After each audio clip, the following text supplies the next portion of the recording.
Good morning. My fellow Americans, this morning, our nation is overcome with shock, horror, and sorrow. This weekend, more than 80 people were killed or wounded in two evil attacks. One Saturday morning in El Paso, Texas, a wicked man went to a Walmart store where families were shopping with their loved ones. He shot and murdered 20 people and injured 26 others, including precious little children. Then, in the early hours of Sunday morning, Dayton, Ohio, another twisted monster opened fire on a crowded downtown street. He murdered 9 people, including his own sister, and injured 27 others. The First Lady and I join all Americans in praying and grieving for the victims, their families, and the survivors. We will stand by their side forever. We will never forget.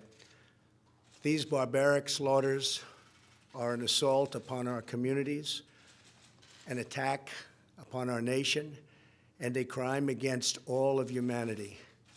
We are outraged and sickened by this monstrous evil, the cruelty, the hatred, the malice, the bloodshed, and the terror. Our hearts are shattered for every family whose parents, children, husbands, and wives were ripped from their arms and their lives. America weeps for the fallen. We are a loving nation, and our children are entitled to grow up in a just, peaceful, and loving society. Together, we lock arms to shoulder the grief. We ask God in heaven to ease the anguish of those who suffer, and we vow to act with urgent resolve. I want to thank the many law enforcement personnel who responded to these atrocities with the extraordinary grace and courage of American heroes. I have spoken with Texas Governor Greg Abbott and Ohio Governor Mike DeWine, as well as Mayor DeMargo of El Paso, Texas, and Mayor Nan Whaley of Dayton, Ohio, to express our profound sadness and unfailing support. Today, we also send the condolences of our nation to President Obrador of Mexico and all the people of Mexico for the loss of their citizens in the El Paso shooting. Terrible, terrible thing. I have also been in close contact with Attorney General Barr and FBI Director Wray. Federal authorities are on the ground, and I have directed them to provide any and all assistance required, whatever is needed.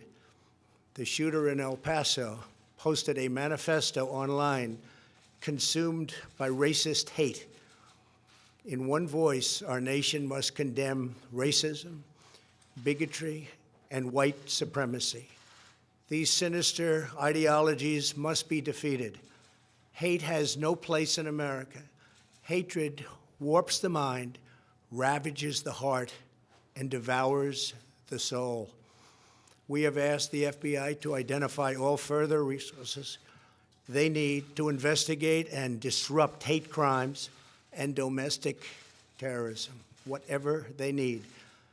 We must recognize that the internet has provided a dangerous avenue to radicalize disturbed minds and perform demented acts.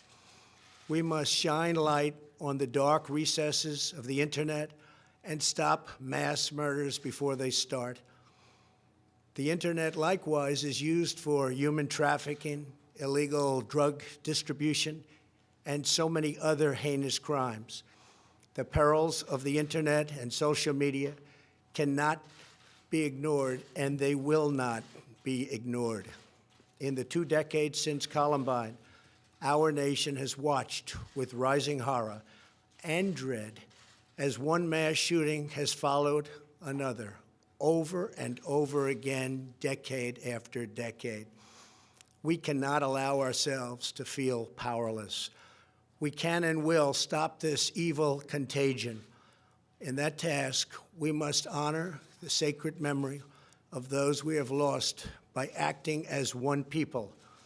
Open wounds cannot heal if we are divided. We must seek real bipartisan solutions.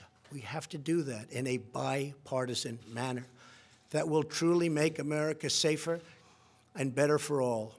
First, we must do a better job of identifying and acting on early warning signs. I am directing the Department of Justice to work in partnership with local, state, and federal agencies, as well as social media companies, to develop tools that can detect mass shooters before they strike. As an example, the monster in the Parkland High School in Florida had many red flags against him, and yet nobody took decisive action. Nobody did anything. Why not? Second, we must stop the glorification of violence in our society. This includes the gruesome and grisly video games that are now commonplace. It is too easy today for troubled youth to surround themselves with a culture that celebrates violence. We must stop or substantially reduce this, and it has to begin immediately. Cultural change is hard, but each of us can choose to build a culture that celebrates the inherent worth and dignity of every human life. That's what we have to do. Third, we must reform our mental health laws to better identify mentally disturbed individuals who may commit acts of violence, and make sure those people not only get treatment, but when necessary, involuntary confinement. Mental illness and hatred pulls the trigger, not the gun. Fourth, we must make sure that those judged to pose a grave risk to public safety do not have access to firearms, and that if they do, those firearms can be taken through rapid due process. That is why I have called for red flag laws, also known as extreme risk protection orders. Today, I'm also directing the Department of Justice to propose legislation ensuring that those who commit hate crimes and mass murders face the death penalty, and that this capital punishment be delivered quickly, decisively, and without years of needless delay. These are just a few of the areas of cooperation that we can pursue. I am open and ready to listen and discuss all ideas that will actually work and make a very big difference. Republicans and Democrats have proven that we can join together in a bipartisan fashion to address this plague.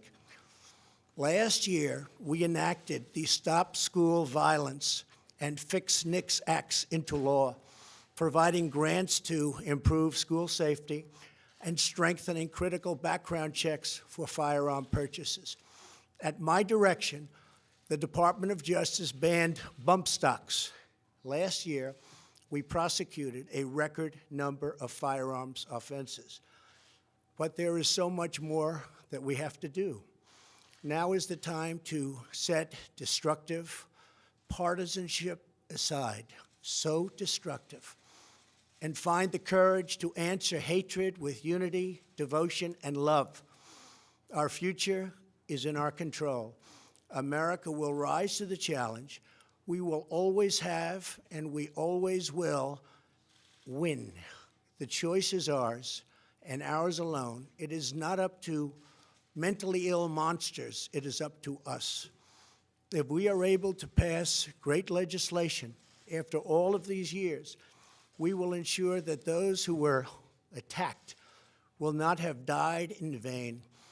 May God bless the memory of those who perished in Toledo. And may God protect them. May God protect all of those from Texas to Ohio. May God bless the victims and their families. May God bless America. Thank you very much. Thank you.